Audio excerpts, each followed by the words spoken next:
কে ইলিশের শহরও বলা হয়। নদী, নৌকা, জীবন, এই তিনটিকে ঘিরেই এই চাঁদপুরের জীবনযাত্রা।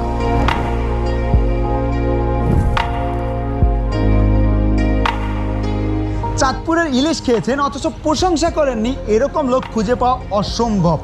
নদীমাতৃক এই বাংলাদেশ যে কতটা সুন্দর হতে পারে সেটা এইখানে না আসলে আপনি কখনোই বুঝতে পারবেন না।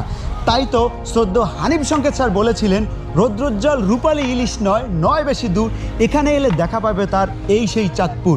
ভাঙনের বুকে বিপন্ন তবু হৃদয় আসার সুর, এই সেই চাঁদপুর। হ্যাঁ বন্ধুরা, আজ আপনাদের নিয়ে যাব বাংলাদেশের অন্যতম সুন্দর এবং দর্শনীয় একটি স্থান, ইলিশের বাড়ি চাঁদপুরে। চাঁদপুর নামকরণে অনেকেরই দ্বিমত পোষণ আছে।